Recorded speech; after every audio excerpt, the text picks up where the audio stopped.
This is the Introduction to Classical Moldings, Part 2. Last week, we learned the basic molding profiles together and we drew them together. It was really fun. I hope you had a good time. I did too.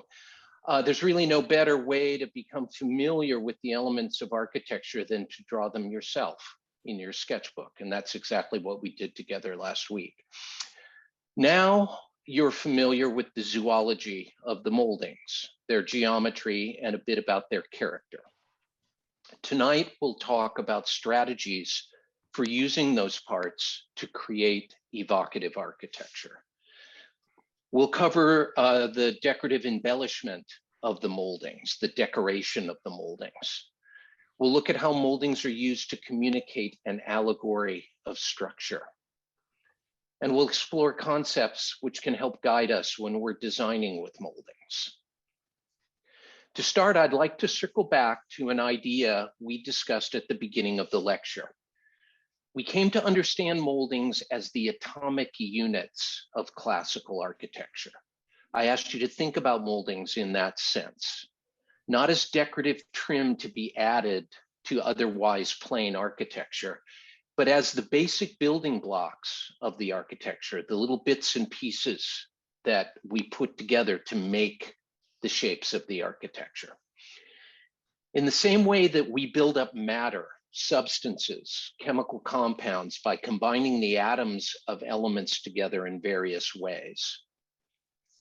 So then is classical architecture built by combining moldings together in different configurations.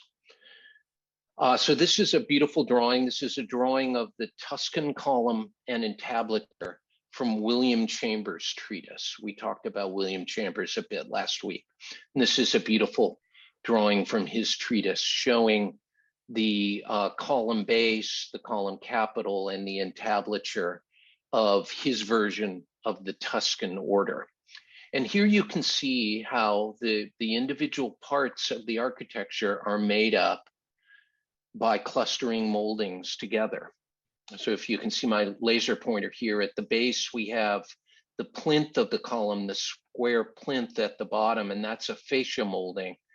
We have a large torus here as one of the base moldings of the column. And then we have a small fillet, and then this conge molding, which is that cove molding in a prone position that blends into the shaft of the column. And as we continue up, we have another conge molding in an upright position at the top, at the astragal or this band that goes around, which is a bead molding.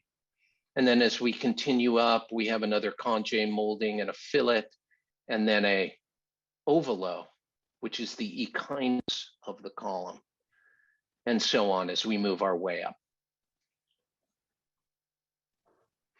And here's an example of a Tuscan column capital in the wild, if you will.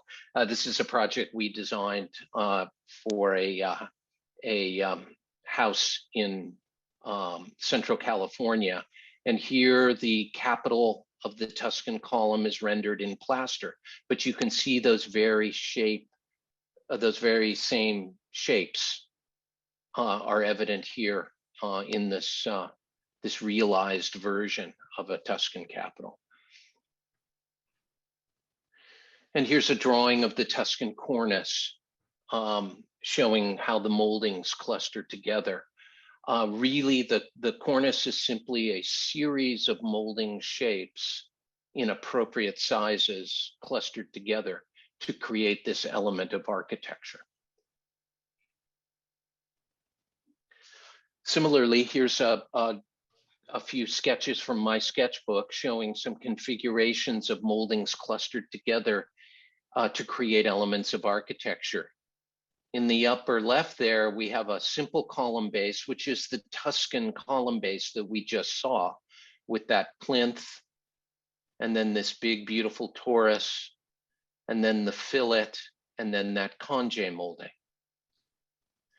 And similarly, on the right here, we have the attic base, which is the traditional column base for the Ionic order, but you'll see it in creative architecture in many different applications, but it also consists of a series of moldings clustered together. The plinth, the fascia-like plinth at the bottom, then that big torus again. Then we have a fillet, and then we have this beautiful deep scotia. And then above that, we have a pair of fillets framing this bead.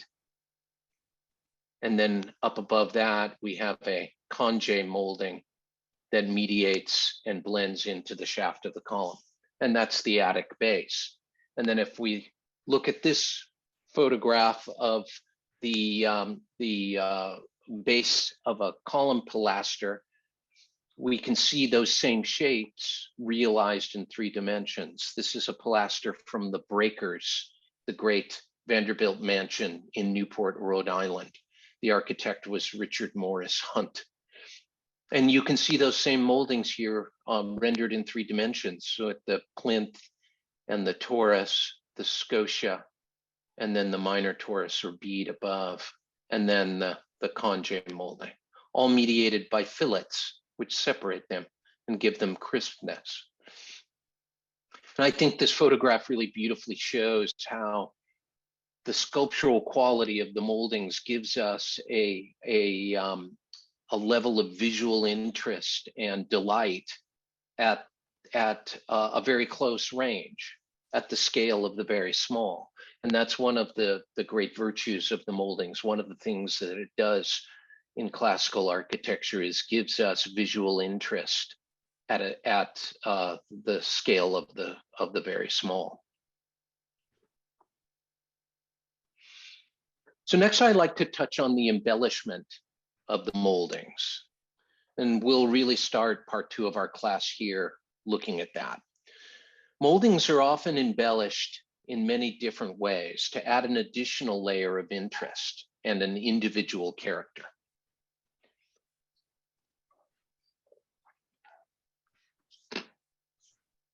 In part 1, I spoke about how the language of classical architecture operates on many different levels, many different scales simultaneously, from the very large to the very small. This is one of the great virtues of the language, as I was just saying. The embellishment of moldings is another piece of that puzzle. The moldings are the smallest physical elements of the language, the atoms of classical architecture, and they provide important legible character at the scale of the very small. And if we embellish these tiny elements, if we decorate them, then we can add yet another level of detail, another scale to delight the viewer. It's a kind of subatomic structure in a sense. So here's a beautiful plate showing some of the canonical embellishments of the moldings that we learned last week. For example, we can see in the middle here the egg and dart embellishment, which is always seen on the ovolo, such as on the echinus of the Ionic column, for example. Here we also see tongue and dart and leaf and dart with acanthus or other vegetal motif on the cyma reversa. So if we look at the top here, we see different versions of the cyma reversa with what we call a tongue and dart or a leaf and dart embellishment.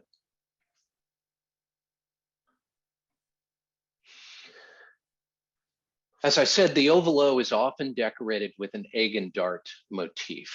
The egg and dart is the classic embellishment of the ovolo.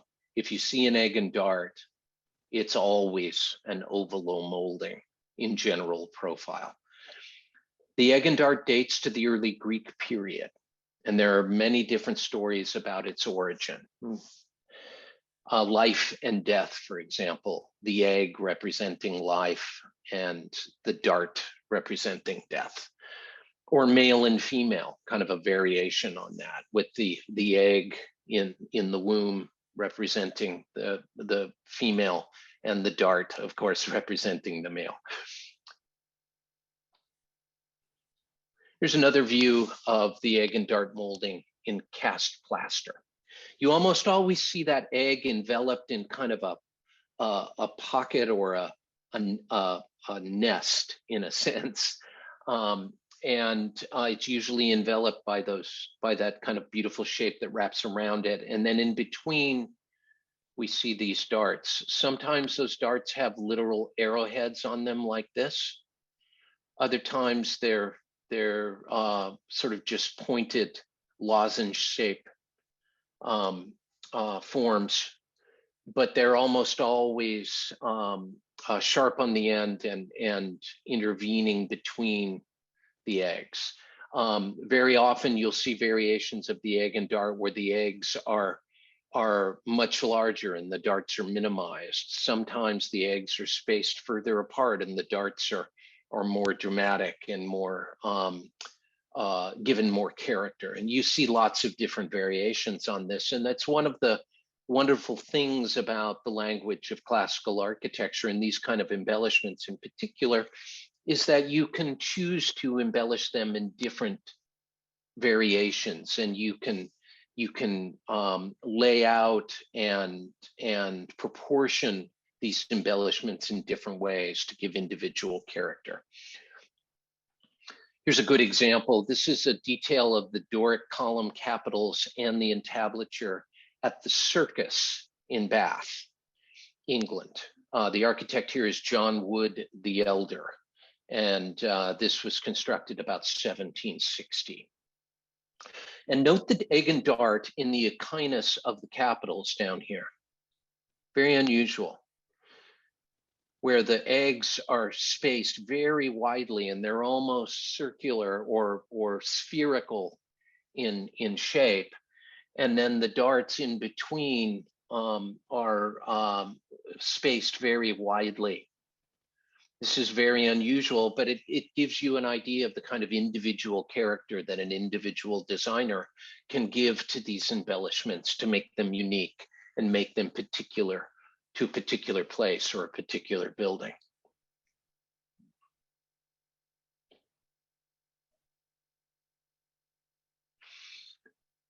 This is an example of a tongue and dart embellishment of the Cyma reversa.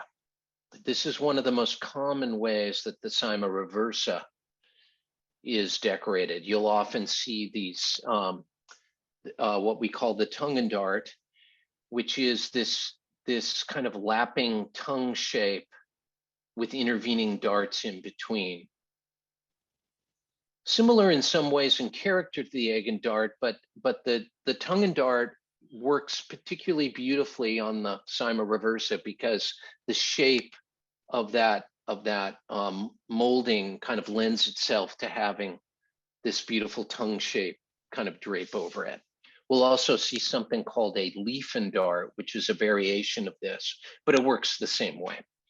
But if you look at the profile here of this molding, this is a Cyma reversa. It's convex at the top and concave down here at the bottom. So here's another plate showing some variations on those kinds of embellishment. At the top,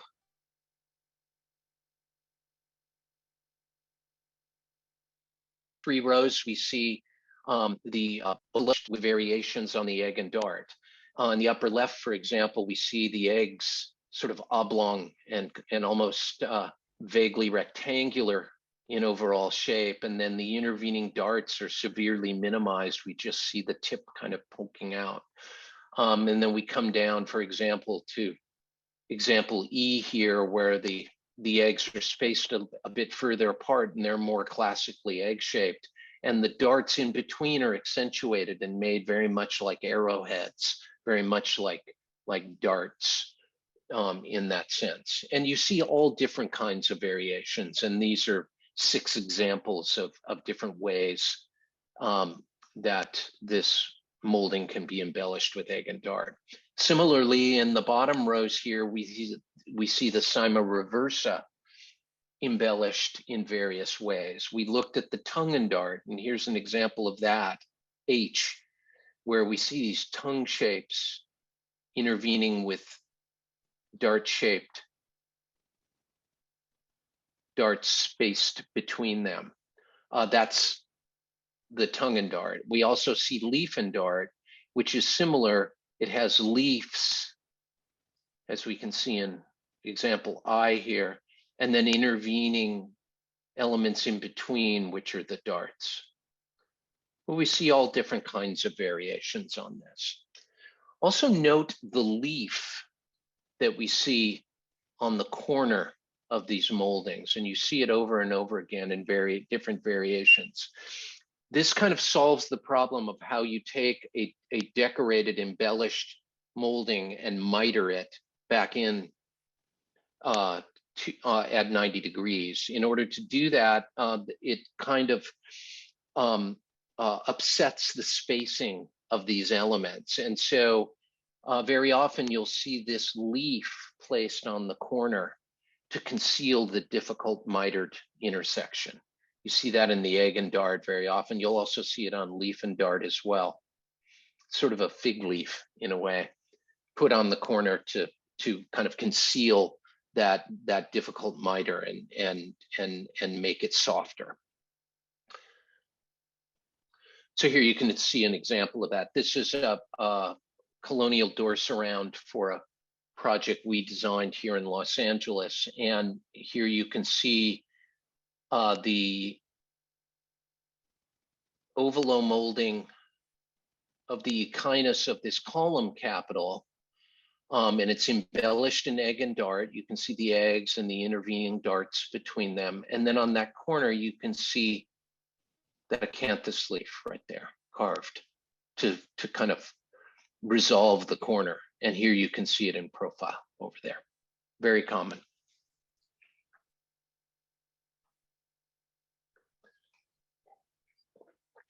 This plate shows examples of how a bead molding is embellished. Very often we'll see bead moldings embellished literally as beads on a string. So the top few rows up here show that. You'll see identical beads with sort of connecting elements between them like they were beads on the string. Sometimes you'll see them alternate like this. If you see this kind of configuration down here with oblonged beads and then short, very narrow beads, we call that a bead and reel.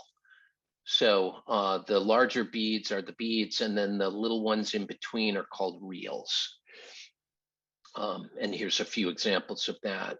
Also, we'll see beads embellished with rope-like embellishment, twisted, carved as if they're twisted strands. And there's several examples of that in the middle of this plate here, where it takes on a rope-like character. That's very common because a bead looks like rope, and a bead is also often used as a binding molding, where it looks as if it's holding something together. So a rope-like embellishment in that situation is appropriate.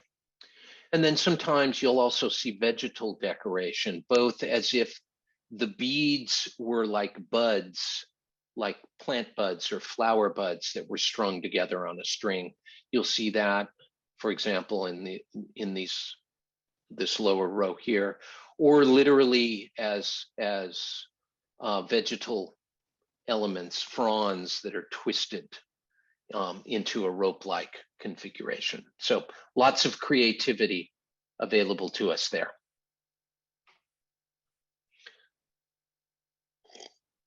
This is another plate from William Chambers.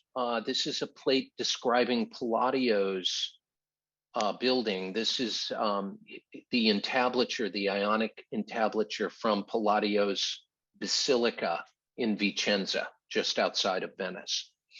And note the embellishment of the moldings in this image. From top to bottom, we have a cyma reversa with a tongue and dart embellishment up here. And then down here, this bed molding is an ovalo molding with an egg and dart. And you'll notice there's that leaf at the corner. Even Palladio used it. And then below that, we have another bed molding down here right above the frieze. And this is a Cyma reversa with a leaf and dart molding. So that's a vegetal decoration, the leaf and dart on this Cyma reversa. And then we come down here again, we have another Cyma reversa below the frieze and just above the architrave here, again in the leaf and dart embellishment. And then separating the three regions of the architrave here, we have two beads between the bands with braided embellishment. Also note in this that Palladio used what we call a pulvinated frieze, which is a frieze that bulges out like it was a big torus almost. It's very expressive, and it's almost as if the upper part of the cornice was kind of squishing down on it, and it squishes out. So that's called a pulvinated frieze right there. And here's a photo of the upper story of that building showing that configuration. This again is the Basilica in Vicenza by Palladio, Andrea Palladio. And there you can see what we just looked at. This is the entablature with that pulvinated frieze.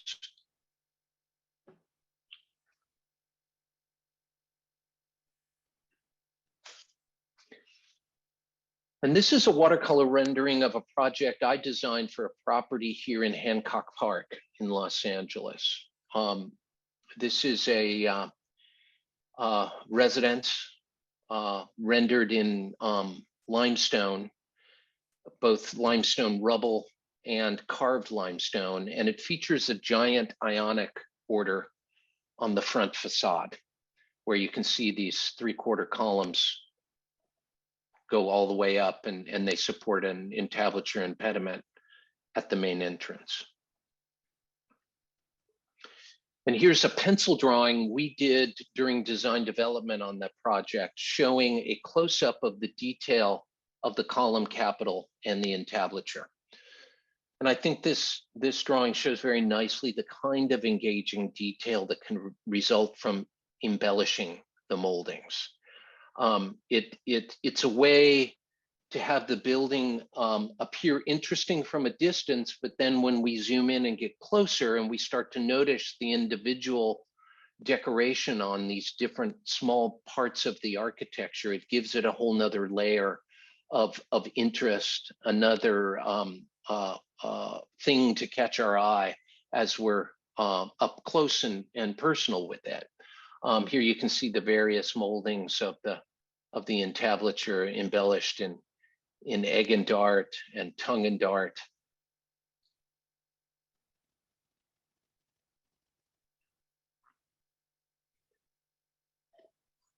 And here's a close-up of the column capital.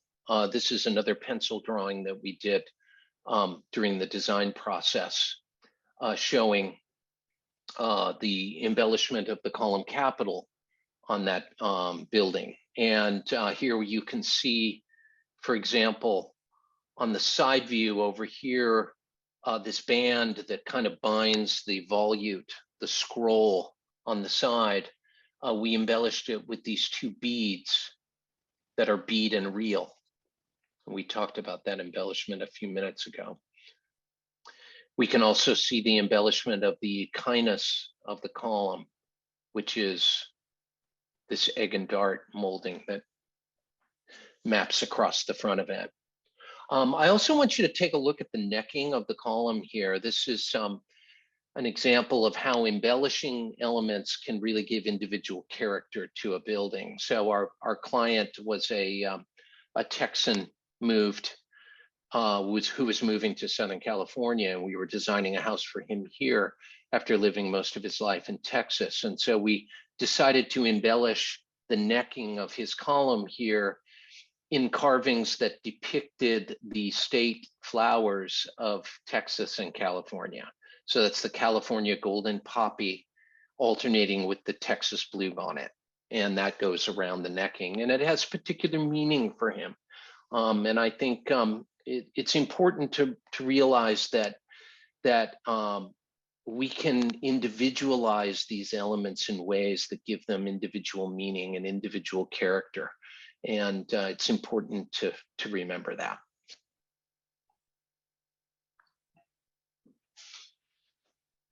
Next, I'd like to talk about structural logic, or what we might call dramatizing gravity.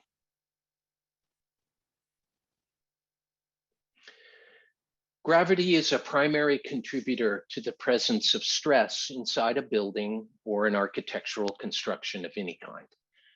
Gravity implies something else, though, about a classical building, the existence of up and down. Organic nature acknowledges gravity's effect by structuring most living things differently at the bottom, the middle, and the top. Trees, for example, perfect example. The bottom of the tree has roots that dig deeply and stably into the ground. And then above there, we usually have a trunk that's tall and vertical. And then at the top, we have branches and leaves of the canopy of the tree. Human beings, for example, we're structured differently at the bottom and at the top. So at the bottom, we have feet that land on the ground and give us a stable platform. We have a trunk-like body, and then we have our head with our brain at the top. So we're in a sense structured in a similar way. And similarly, the elements of classical architecture are organized and differentiated into a clearly articulated base and middle and crown. In this way, classical architecture unites abstract mathematical geometry and organic nature. As we've seen, we can look at the moldings through the lens of geometry, which gives us a useful way to put them into categories. That's what we looked at last week. But we can also look at the moldings as characterized by function, which guides us to understand them as tools the designer can use to show the observer what the building is experiencing at any given point. If you take nothing else away from this lecture tonight, I hope you'll remember this idea. Moldings can be understood as tools the designer uses to show the observer what the building is experiencing at any given point. And we'll talk a bit about that.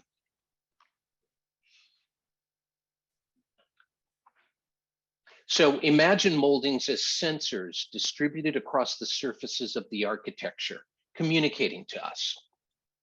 So here's a cartoon that kind of demonstrates that, I think, in an amusing way. So here we see a profile of the crowning moldings of a building and the base moldings at the bottom of the column. And up at the top is this beautiful cyma recta. And it says to us, I'm a cyma recta, I'm at the top. I reach delicately out into the air. And then underneath, we have a bed molding here, the cyma reversa. And it says something to us too. It says, I'm a cyma reversa. I'm supporting the cornice above me. I bulge slightly at the top because that cornice is heavy. So that the cornice is bearing down on it and it bulges out slightly to let us know what it's experiencing. And similarly at the bottom, we find this big torus. And it says, I'm a big fat torus. I feel the weight of the whole order above me. Oh, it's so heavy, I bulge out because of the strain. And we can imagine buildings speaking to us this way.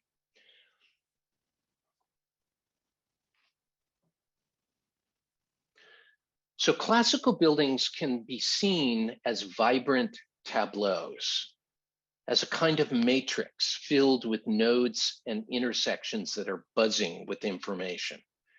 Information about the physics of the structure that the building is experiencing. These are images of the Pasadena City Hall by Arthur Brown. This is the way that moldings support the allegory of structure that is conveyed by the classical language of architecture. One way to see classical architecture is that it's always speaking to us about the structural reality of what the building is experiencing. And the moldings as the smallest bits, as the atomic units of that language are speaking to us about the very fine scale. So in this plate, we see the moldings organized not by geometry, which is what we looked at last week, but by function. So at the top, we have crowning moldings. These are moldings that are appropriate at the top. The Cyma recta, the cavetto, and the conge are all appropriate at the top in their normal orientation. And they all reach out kind of delicately at the top and give a kind of lightness at the top of a construction. Below that, we have supporting moldings. These are moldings that are appropriate lower down, where they support elements above. The ovolo, the Cyma reversa, the thumb molding, or the Greek echinus molding. Then we have binding moldings, moldings which appear to tie or bind elements together. The bead molding is a perfect example of that. We also have separating moldings. These are moldings which appear to separate regions of the architecture or to delineate forms. Certainly we'll see the bead and the fillet as separating moldings. But the scotia, the deep shadowy scotia, is also a perfect separating molding. And very often we'll see the scotia separating the two tori at the bottom of the Ionic column, for example, as we see on the left there. And then we also have prone moldings. These are moldings in an upside down orientation, which are used at the base. So often we'll see the cavetto, Cyma recta, or the Cyma reversa. Also sometimes the ovolo and the conge in a prone position, which means they're upside down from their normal orientation, and they're used at the base.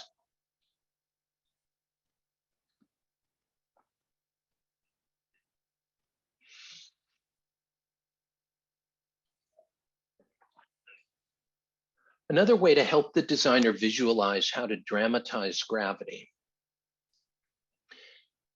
is to look at the final curve at the top of the molding. If the final curve of the molding is upward, as if the molding is pushing up vertically to hold up the construction above, such as in the ovolo or the Cyma reversa, then that molding should be considered a supporting molding and is appropriate to be used lower down, below other heavier elements. On the other hand, if the last curve of the molding is outward, as if it were reaching out into the air, as with the cavetto or the Cyma recta, then the molding is most appropriate as a crowning element to be used at the top. It's a very important concept, and it's a really good way to understand which moldings should be used in which location when you're designing anything from a furniture piece to a building facade, is to think about what that molding is saying to us. And one way to understand the dialogue from the molding is to look at the direction that the top curve of the molding is taking.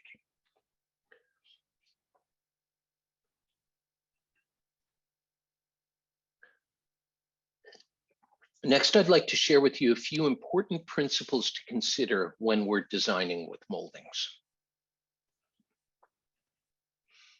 And the first of these guiding principles is the concept of type and specimen. When we learn the elements of classical architecture, We're often taught to understand them as components that are precisely defined by rigorous specification and precise proportions. That's exactly what we learned in part one of this class. We learned the moldings as understood through their geometry. But to be truly creative in the use of the classical language, we should feel free to vary from the canon when appropriate. Almost no finished work we see in the field is exactly like one of these canonical standards, nor should we want them to be. Moldings, like all of the elements of classical architecture, are best thought of as archetypes. An archetype is an original idealized model from which all things of the same type are considered representations based on shared characteristics. A good example can be drawn from taxonomy. Dogs, for example, share a common list of characteristics: a similar body plan, 4 legs, an elongated torso, head at one end, tail at the other, similar skeletal structure, etc. Yet we see a wide array of different breeds, from Chihuahuas to Great Danes. But they're all derivative from the archetypal model. They're all dogs, and they have shared characteristics that define them as dogs. The same is true of the elements of classical architecture, and more specifically for this talk, with the classical moldings. Although we learn the moldings by learning a series of archetypal shapes, in the field, those shapes are manifested in a nearly endless variety of possibilities. Curvature can be circular, elliptical, or compound. Moldings can be understated, or they can be oversized. They can be smooth and plain, or they can be exuberantly embellished. They can be used in different combinations to achieve varying effects.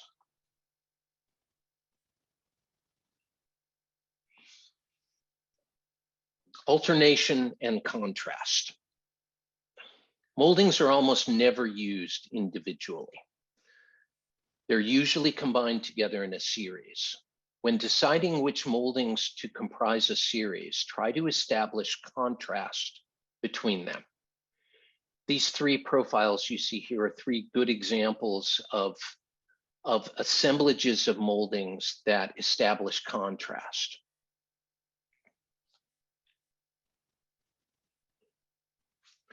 This contrast can be between straight and curved moldings, such as this example of a Doric entablature for a colonial door surround, featuring alternating straight and curved molding elements.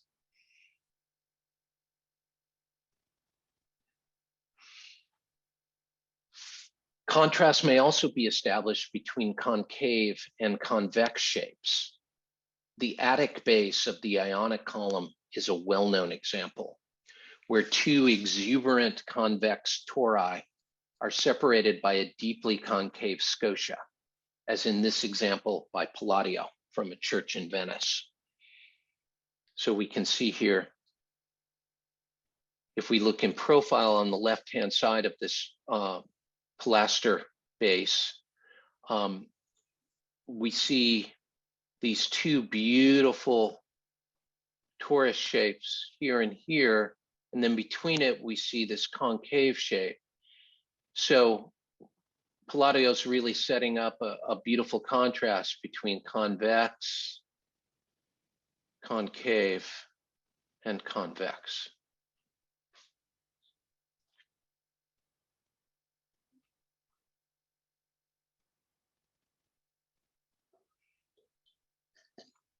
Repetition.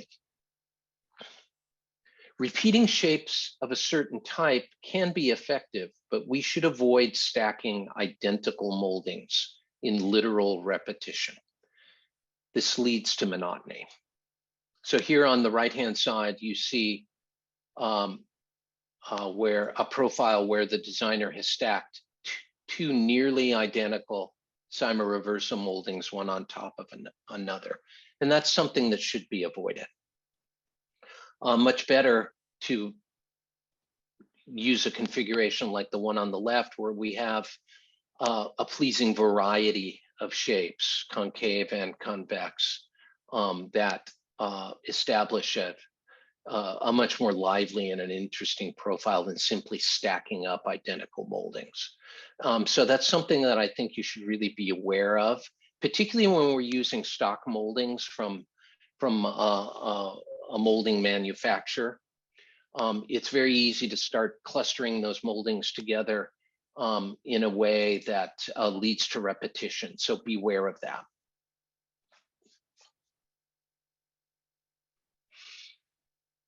Coordination. The elements of classical architecture relate to each other in a rigorous manner, usually by establishing definable, repeatable geometric alignments. Moldings, as the smallest components of the architecture, should do the same thing.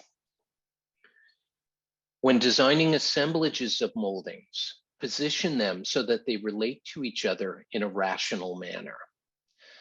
This kind of geometric clarity imparts a crispness and a legibility which is readily discernible by the observer. So here's a straightforward example of that. Consider the base moldings of the Doric column, which you can see here. The major torus is set over the plinth below, so that the curve of the torus is tangent to the extension of the vertical face of the plinth. Above the major torus is a smaller minor torus, which is itself tangent to a line extended upward from the geometric center of the major torus, and so on. These are the kinds of coordinated alignments that allow the architecture to be very legible and very crisp and be understandable by the viewer.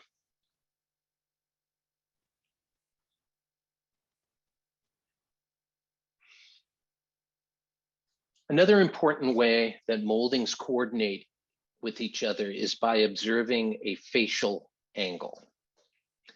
The facial angle is the angle at which the molding groups extend from the prevailing surface, usually at a crowning condition at the top. The canonical orders all use variations of a 45-degree geometry, and this is generally a good place to start. But shallower and deeper facial angles are common. For example, for a cornice on a building in an especially sunny or rainy locale, where enhanced protection from windows below might be desirable, then a shallower facial angle might be warranted. So that's what we see on the left. The example in the middle is the 45-degree standard. The one on the left has a shallower facial angle, which means that the moldings above are observe that angle and stretch outward and provide a more dramatic overhang. Conversely, we see this in the right-hand example, for interior wall treatment, for example, where the effect must be less monumental and more restrained, a steeper facial angle might be desirable. So it's important to realize that there's great wisdom in the 45-degree angle, because structurally it makes sense. It's a very efficient angle for the weight of the cornice to be transferred down to the lower parts of the building. So it makes sense that that's a good place to start. And all of the canonical versions of the major orders kind of observe this 45-degree rule as a generative principle. But you see examples all over the place that vary this angle. And so it's important to realize that you can do that. And 45 degrees is a really good place to start, but it can be modified if the specific example needs to achieve a certain effect. Then that can be modified.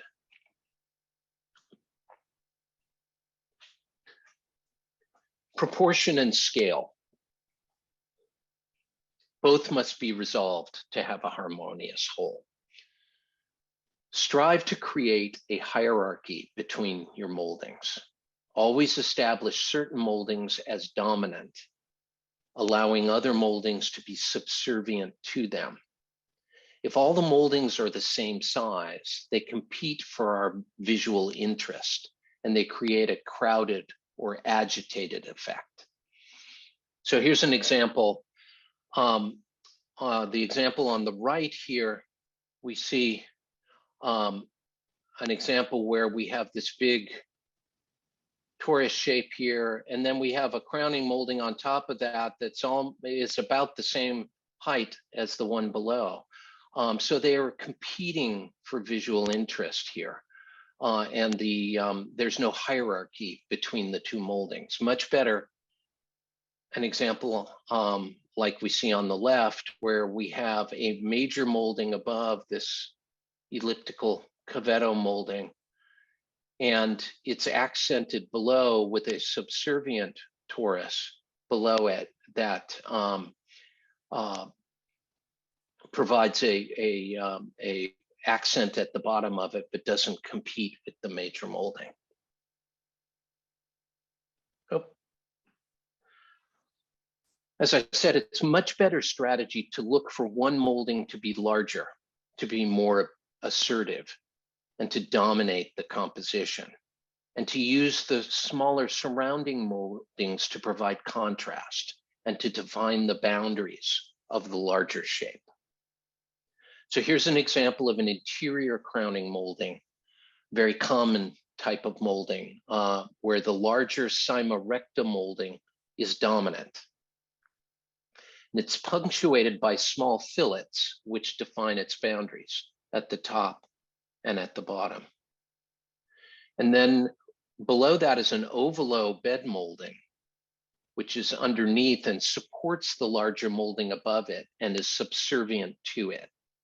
So it's smaller, it's less dominant, and it supports the molding above and takes its place in the hierarchy of moldings that the designer has established.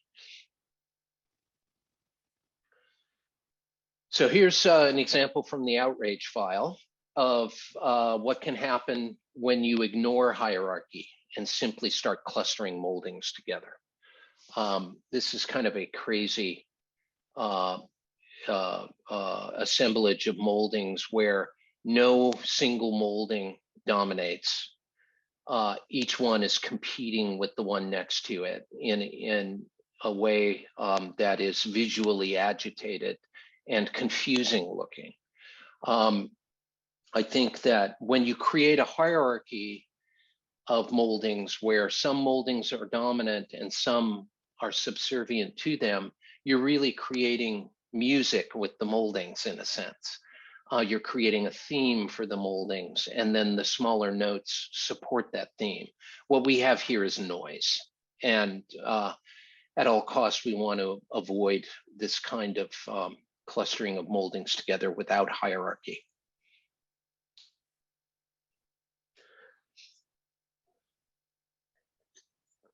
Here's an example of how proportion is important when considering the size of moldings. This is the corner of an entry portico, and on the right, we see the pedestal and base moldings of the door pilaster, and you can just see the door opening beyond. On the left, we see the moldings of the prevailing wall of the larger building itself. Both elements feature tori, which are common moldings we often see at the base. So here we see a great big torus molding here. We also see torus here and here. The important thing to note here, though, is that the moldings are sized in proportion to the architectural element to which they belong. The tori at the entry door pilaster are smaller in sensible proportion to the size of the portico. The torus at the base of the buildings is much, much larger in proportion to the overall height of the entire building. So moldings should be scaled to be appropriately sized and to be in proportion to the element to which they belong.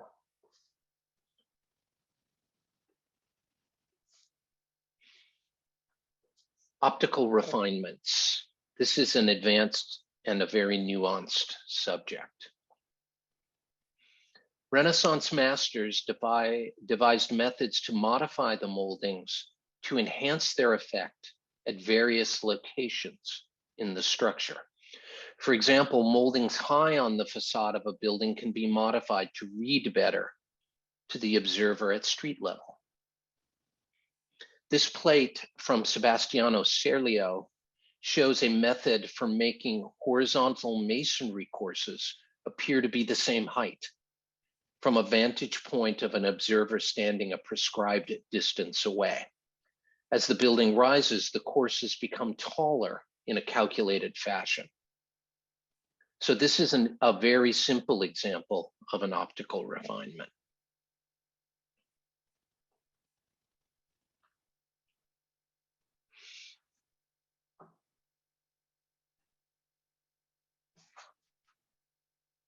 Here's another example of an optical, of how optical refinements can work at the base moldings of a column. So here we have three examples. The one in the center is the baseline example. The arrows indicate the anticipated angle of viewing to which the architect is designing. So imagine that we're designing this column base to be seen from above, as if it's the bottom column base on a building and it's going to be viewed by passersby walking at street level looking down upon it. Then we might look at how the architect dealt with that on the left-hand example. So you can see the view is downward, as if someone were walking by and looking down on it. So what did the architect do here? Well, first of all, the architect chose to take this top torus and kind of pull it up into an elliptical shape rather than the circular example that we see in the baseline in the middle. And what does that do? Well, one thing is it allows us to see more of the shadowy bottom side of that molding if we're looking at it from above. If we're here, the bottom part of that molding is almost entirely obscured. So here we can start to see that. We can also catch this fillet that's at the top of the scotia molding, where it would be completely concealed if we were looking down upon it in this configuration. Also, by pulling that torus up in this fashion, it allows us to see directly into the shape of the scotia here and start to catch some of the shadow that would develop on the inside of the scotia. And the shape of the scotia is modified so that the viewer from above can see more deeply into it. Conversely, imagine if we have a column that's 3 stories up on a tall building, and the viewer from the street will be looking upward at it. Well, what might the designer do then? And that's the example we see on the right, and you can see the view from below looking up. Well, the designer did a few things here. One is they took that bottom torus, which would be completely or nearly completely obscured by the plinth below it, and they pulled it up and outward so we can see more of the bottom surface of it. And then the scotia above it is made very vertical and pushed outward in a steeper angle so that I can see it more easily from below. In this example, it would be almost completely obscured. So those are examples of how a skilled designer can modify the shapes of the moldings in a way that they perform in a more controllable optical fashion. And they're really designed in a way that the designer can show off certain parts of the buildings depending on the angle that they'll be seen. Once you know that this is what master architects of the past were doing, it's really exciting to walk the great cities of Europe and look at the moldings. You'll start to see these kind of refinements everywhere if you start to look for them.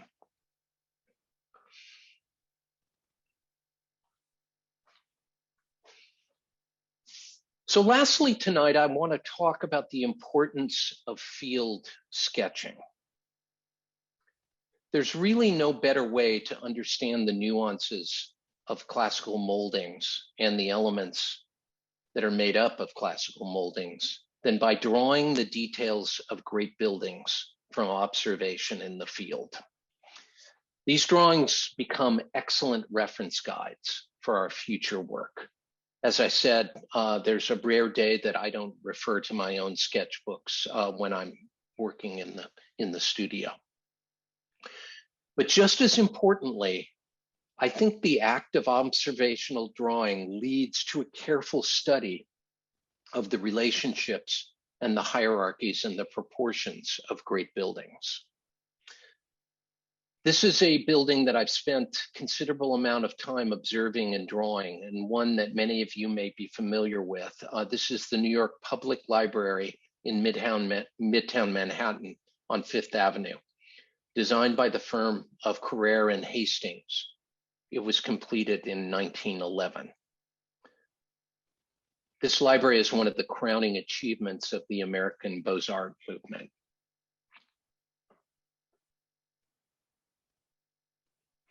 And again, the New York Public Library. For members of the ICAA, this is a favorite building because it's just a block away from ICAA headquarters on 44th Street. And here you can see the monumental Corinthian order of the front facade. It's really an amazing piece of architecture, one that's beloved by New Yorkers. You know, you walk by the New York Public Library on any average day and you'll see people relaxing on the terrace, sitting on the steps, just enjoying being there because it's so beautiful and such a wonderful place in the middle of the city. I want you to note the paired columns with the shared base at the bottom, right here.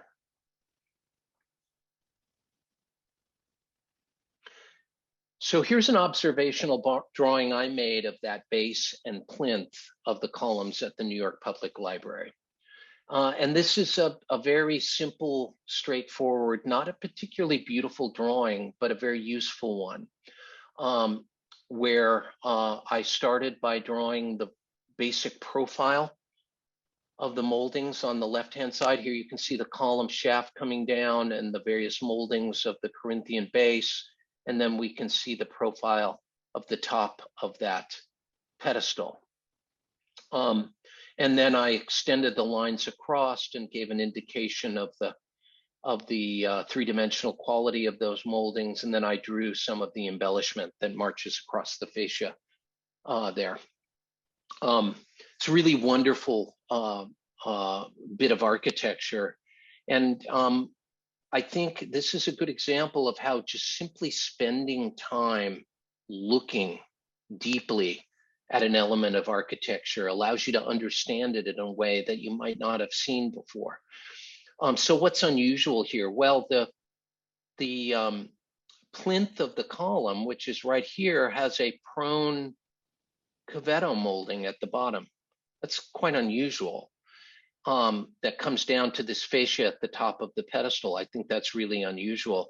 Also, we have below that a cavetto molding, prone cavetto molding underneath that provides kind of a shadowy recess at the bottom of that fascia. Also kind of unusual. And these are things that if you were just simply walking by or taking a photograph, you'd take a photograph, you'd put your camera away and you'd leave. And you wouldn't spend time to study it. And not only do these drawings become useful to you when you refer to them many years later, but the mere act of taking the time to draw it puts you up close and personal with the nuances of the architecture and allows you to understand it and remember it in a way that you might not have otherwise, and to see things that you might not have noticed. So taking the time to draw has that added benefit. It allows you to see in a deeper way. Another page from my sketchbook, really simple drawing. This is the profile of the fountain flanking the entrance at the New York Public Library. And here you can see it's really just an assemblage of moldings. Many of them we've learned before together. Interestingly, at the bottom here, there's a prone cyma recta as a base molding here. Really beautiful shape. It tucks up underneath that big thumb shape of the basin of the fountain. It's always a good idea to write the title of where you are, what you're drawing, and the location so that you can remember it later.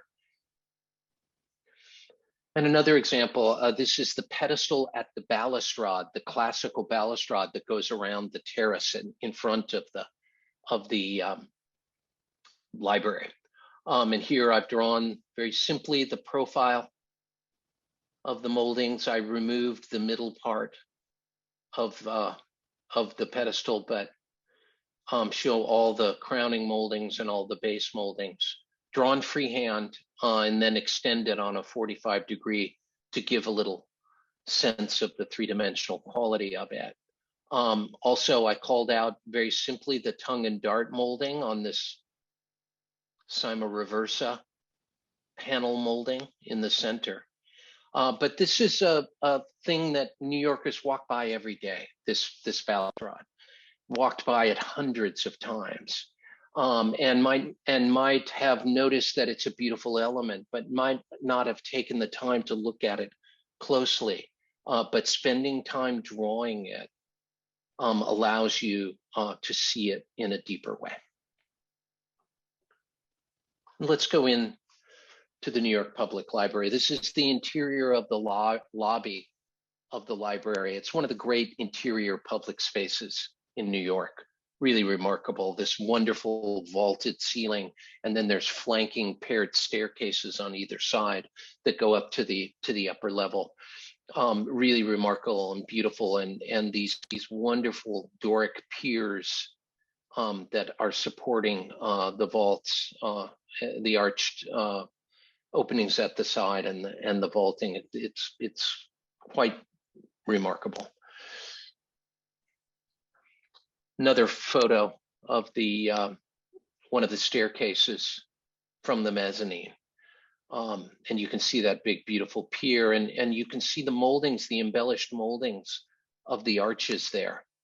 And what looks to be a egg and dart molding sort of marching around that beautiful arch.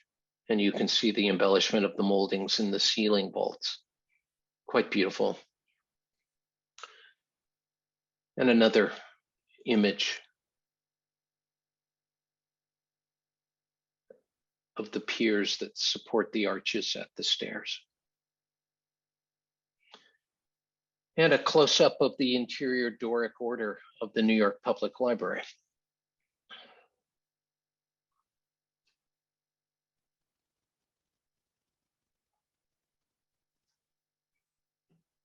And another view.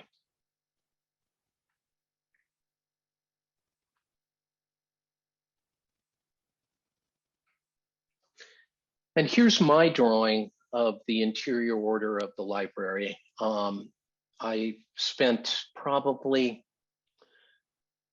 45 minutes to an hour drawing this. Again, it's a simple drawing. It shows the base. It shows the column capital. The shaft of the column is removed here. And then it shows the entablature up above.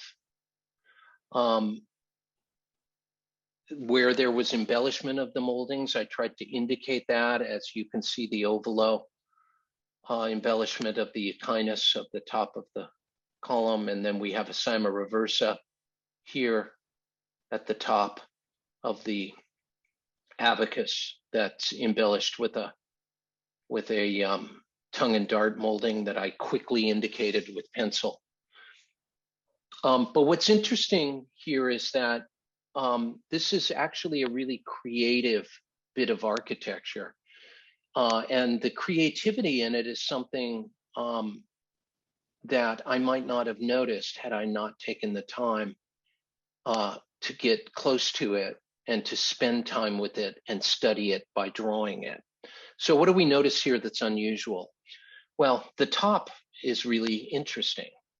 Normally at the top of the crowning moldings of the Doric order would include a cyma recta molding, for example, a very common. What we see here that's unusual is a scotia in an upside down orientation. That's really creative and really unusual, and it's bordered by two fillets that kind of capture it and give it definition. But it's really elegant and beautiful profile at the top, and it too reaches out delicately in the air. It works really well in this manner as a crowning molding and gives a beautiful kind of delicious shadow on it. But it's an unusual configuration and one that I might not have noticed had I not spent the time to see it deeply. Another example, and I noted it here, there's no frieze.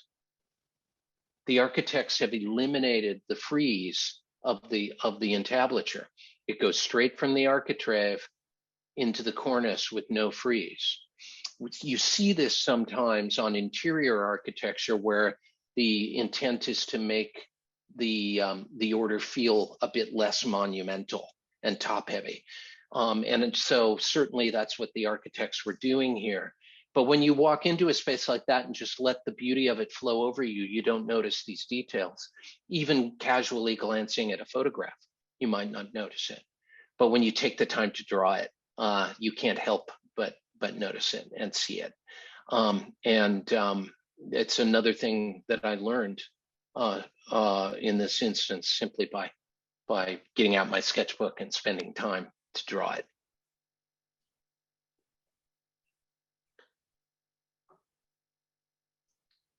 Okay. So this is a plate. This comes from Sebastiano Serlio's treatise on architecture. And it's a wonderful plate that has a bunch of assembled moldings. And what I would like to do is use this as an exercise. Diane, I believe, has sent this plate to all of you. I hope you printed it out. That she gave you direction to print it out and have it available, because we're going to do an exercise together to conclude the class. What I would like you to do simply is take, say, 10 minutes and identify all the molding shapes here. There's lots of fillets, and between the moldings, you can point those out if you want or skip them if you want. But what I'd like you to do is take out a pencil or a pen and simply write the names of the molding shapes in each of these 6 elements on the plate. So we'll take about 10 minutes. So let's say we'll reconvene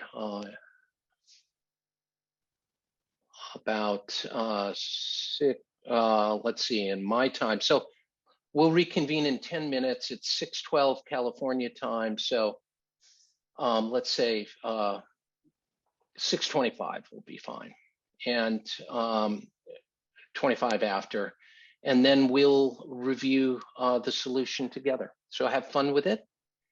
And I will see you in 10 minutes. Enjoy.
Okay, we'll take a few more minutes.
Okay, let's take about another minute and then we'll talk about the answers.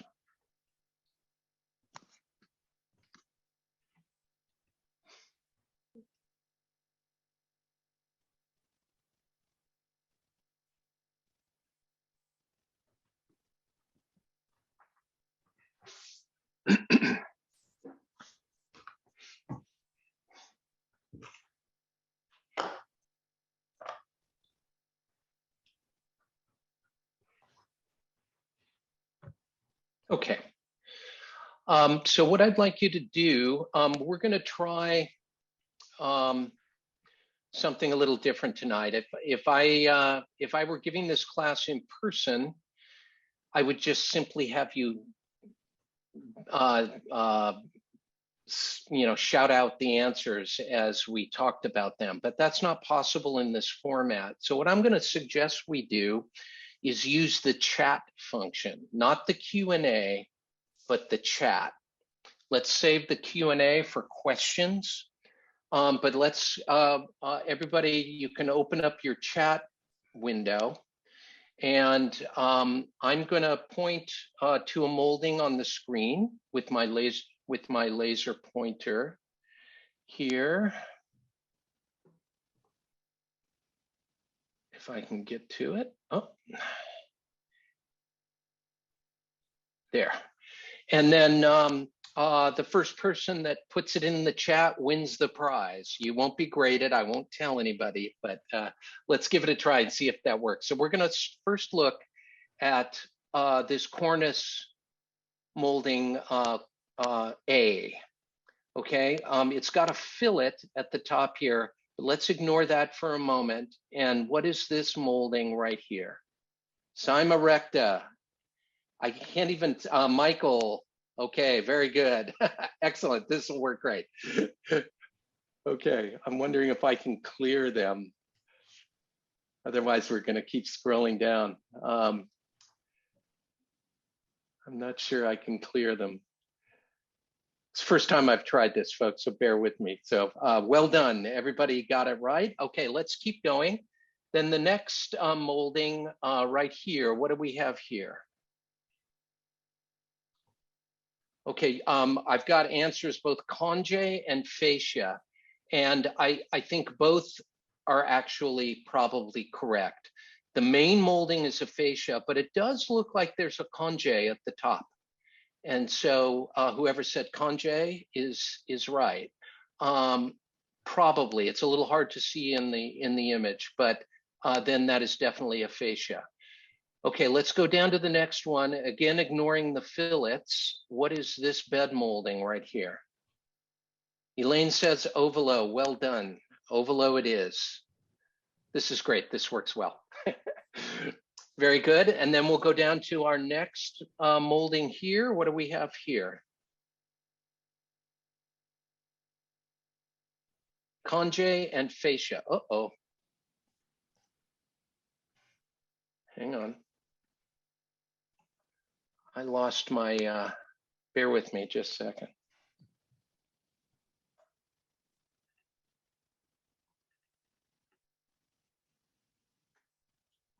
Oh boy.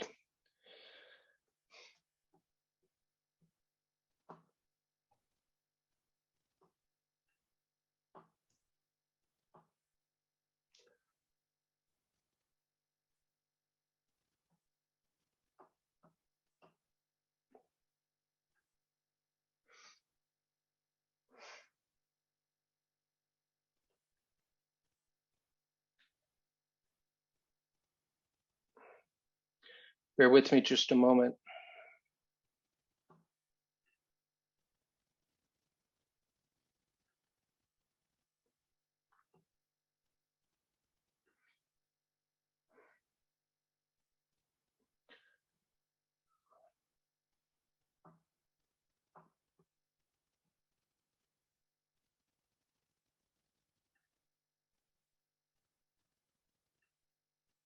Okay, hopefully you can all see we're back again. I'm so sorry about that.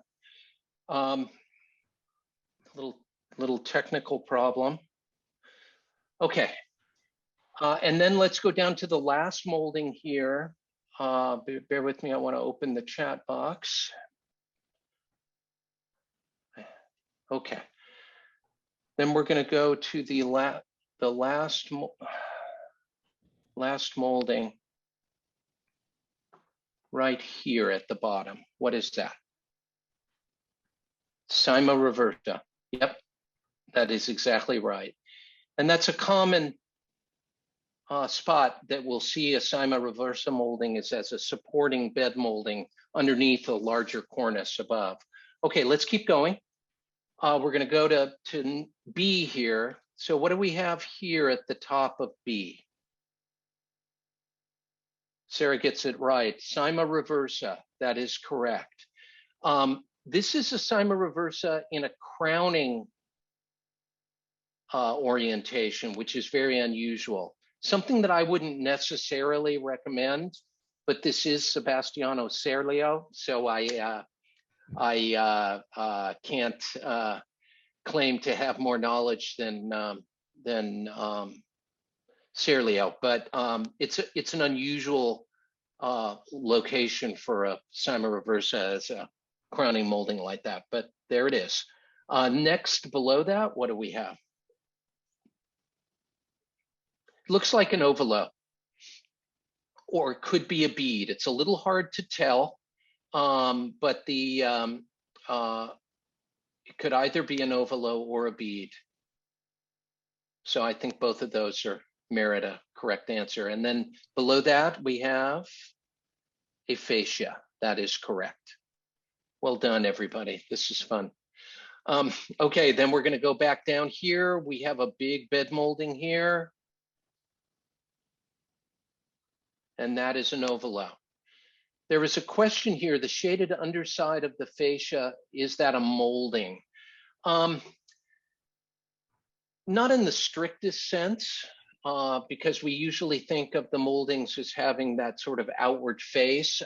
We would often call that a soffit, and you'll hear that word used a lot. There's also a drip on the bottom of these that occur right there that keep water that runs down from wicking underneath and staining the underside. Okay, so our next molding then is right here. What do we have here? There is a conge there probably, and that conge transitions into a fascia. So I got both of those answers on the chat. Well done. Let's go to our next molding here. What's that? Correct. Cyma reversa, bed molding. And then below that, we have another molding. I would call that a bead. You're right. What makes it a bead and not a torus? Well, again, as we learned last week, it's a function of hierarchy and use. And I would call that molding down at the bottom a bead because it's not a major molding. It's a molding that is used to kind of provide a crisp line at the bottom of this element and rather than make a major statement. So I would call that a bead instead of a torus, but they have the same shape. Okay, element C at the top here, we have a big molding. What is that? That is a cyma recta. That is correct.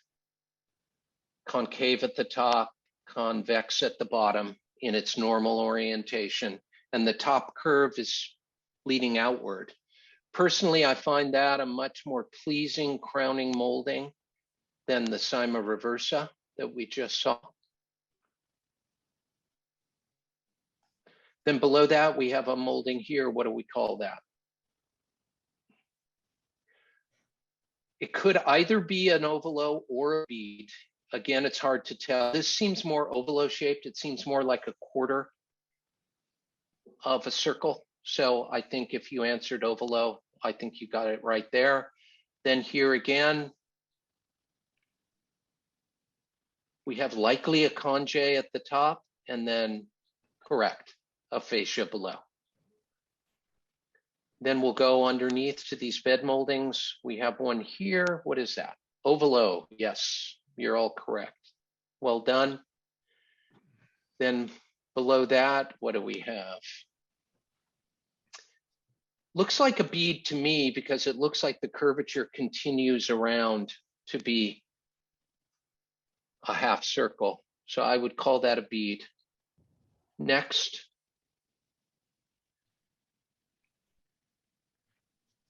Everyone says conge. That is most likely a conge molding at the top there.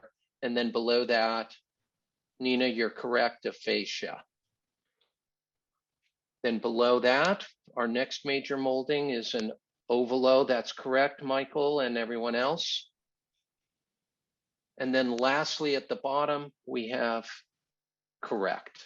Michael, you're right, cyma reversa. Well done.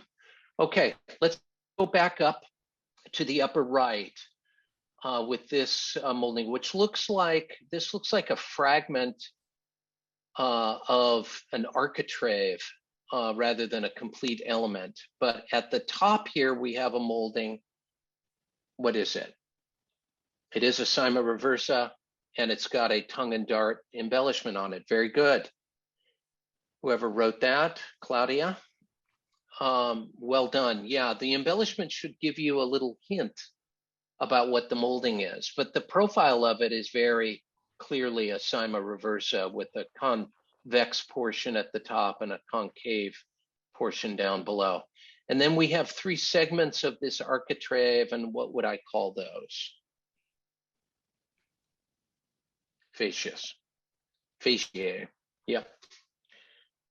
And that's a very common configuration we see in the architrave of the entablature of many of the orders as a segmented series of fasciae. Okay, let's do this one. Now, these are base moldings at what look like the bottom of a column or the bottom of a wall. So here we have moldings that are designed to be at the base of a building. So let's start at the top here. What do we have here? Willem gets the answer correct. It is a cyma reversa in a prone position. So it's a cyma reversa upside down in a prone position. And the fact that these moldings are at the base should indicate that you might see moldings in prone position. Very common. Okay, our next one here. Yeah, it's a bead, or you could call it a torus, but I would more aptly call it a bead, just because it's smaller and kind of subservient to the other ones around it. Okay, next, we have a scotia. That is correct. Those of you that answered scotia, well done, everybody. Great job. Yep, there's a scotia there. It's that elliptical profile. It sort of starts tight at the top and widens as it comes down. Then we have a fillet, and then we have our next molding. Now, what's that? Correct, cyma recta, in a prone position. So this is a cyma recta turned upside down so that the convex portion is at the top and the concave portion is at the bottom. Cyma recta prone. Then we have what? Torus. Yep. Everybody's getting that right. Well done. And then we have the plinth at the bottom, which is a fascia. Correct. Well done. Okay, and our last grouping. Starting at the top, what do we have here? That's correct. It's a cyma reversa, not a cyma recta, cyma reversa in a prone position. So it's upside down. It's concave at the top now and convex at the bottom, but it's the cyma reversa shape turned upside down in a prone position. The next molding after the fillet is prone cyma recta. That's correct. You're getting used to seeing those now. It's the normal cyma recta, but turned upside down. And very often you'll see those at the base of buildings, like we're seeing in this example from Serlio. Then below that we have torus. Yeah, I would call that a torus. It's a torus or a bead. Again, it just is a matter of hierarchy. And then fascia, fascia, and fascia in the 3 steps of this phase. Well done, everybody. So good. That was fun. I'm glad the chat worked out. Sorry for the technical dilemmas there. So I'm going to stop sharing now, if I can get this to work properly. And then we can certainly answer a few questions if anybody has any questions in the Q&A. I see there's a couple here. Willem asks, in your pencil drawing of the Ionic column capital and pediment, the moldings on the underside of the pediment slopes are skewed. Yes, they are. This allows the center lines to remain oriented up down vertically as they ascend on the angle of the pediment. Would it be incorrect for the moldings to be perpendicular to the surface angled surface above? I think I understand what you're saying. Would it be okay to have those elements remain perpendicular to what's above? You actually see it both ways. I think that the skewed orientation of those elements is more elegant and looks more correct. But you've seen it both ways, and if you keep your eyes open, you can see it both ways. I like skewing those elements down because they sort of reflect the line of gravity, and so it again sort of supports that allegory of gravity and allegory of structure that I think is important. Anonymous asks, in the exercise we did, is there a name for the horizontal underhang under the topmost fascia? It looks like a conge, but at 90 degrees to the vertical. Yeah, that's the drip. We usually call that a drip, and very often it has that kind of conge shape. And that's very common practical device, because what it does as water comes down over the upper moldings, if that little edge wasn't there with that little concavity, the water would wick underneath and stain the bottom of the cornice. So we put that drip edge there so that it encourages the water to drip off and not wick across the bottom. But we often call that a drip. Why is a bed molding called a bed molding? Good question. I'm not sure I know exactly the answer to that, except I've always thought of it as a bed. It's a support for what's above. So a bed molding is a molding underneath the other moldings that support something heavy up above as sort of a bottom support. So you can think of it like a bed, like a flower bed on the ground, for example, or a bed something underneath that supports the elements above. That's the best I can do on that. But I think it kind of makes sense. Okay, do we have any other questions? Yeah, is the egg and dart supposed symbology a modern interpretation or actually intended ancient readings? That's a really good question, and I'm not sure anybody knows. I think I can't say that I've ever read a description of it in any of the Renaissance treatises that I remember, although it may be there. I don't remember seeing it when I have read Vitruvius, but it's been a while and I might have missed it. So, I think it's, is it modern interpretation? I think they're sort of obvious interpretations in a sense. They're interpretations that make sense, but I'm not sure we really know, is the honest answer to that.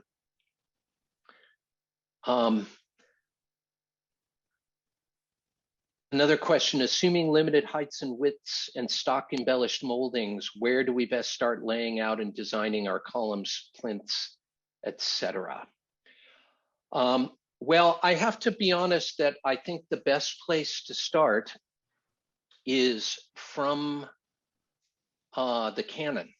I think if you're laying out and designing columns and plinths and wall treatment, I think the best place to start is referring to canonical examples of the order that you're using.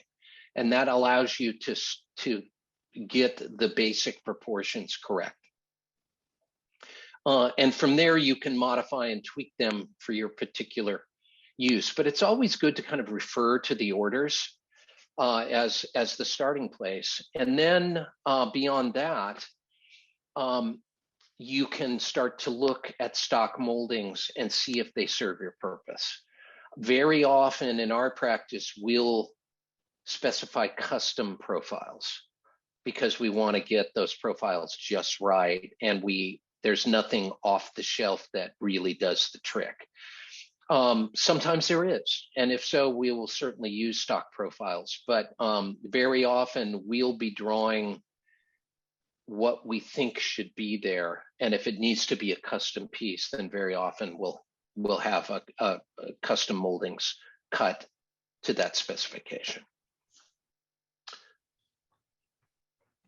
I was thinking how odd it would look to miter a corner off the layout with stock embellished moldings. Yeah, it would. That's the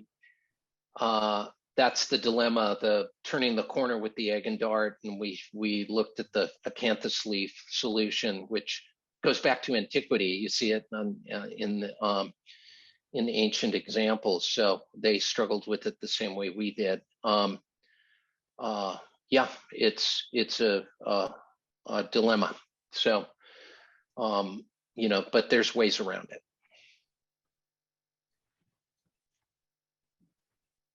Okay, custom, I guess. Yep, absolutely. Okay, well, I got one more, and then we'll probably cut it off. But Anonymous asks, you mentioned that classical architecture is fractal. What is the smallest example of appropriate harmonious use of moldings that you've encountered, i.e. piece of furniture, box, piece of jewelry? That's an interesting question. I think certainly small things like jewelry and small decorative objects can certainly employ that really fine scale of embellishment. When I talk about the language of classical architecture as having a fractal quality, what I'm really referring to, obviously it can't go down forever. There's a limit, and clearly, mathematically we can imagine that detail going on forever, but practically it has to end somewhere. And frequently it ends with the smallest moldings in whatever work we're doing.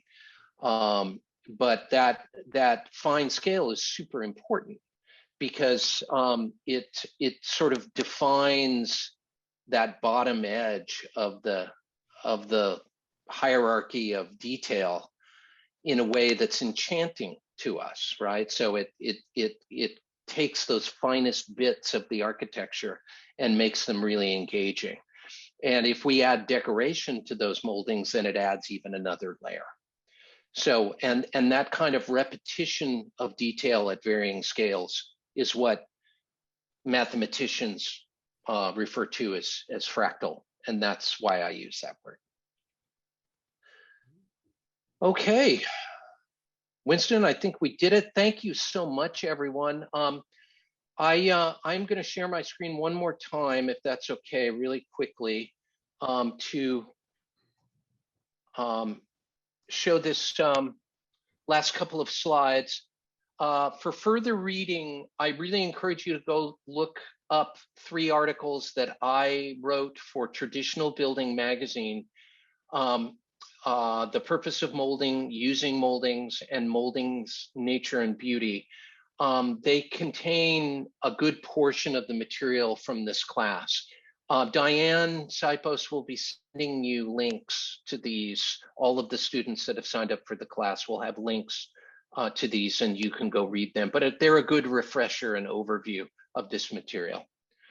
And again, thank you so much for supporting the Institute and ICAA education. It's such a privilege for me to be able to share some of this knowledge with you, and I'm really grateful for the opportunity. Continue to attend classes, to sign up and take these classes, and you know, I think the knowledge is so important and so useful. And thank you again for attending.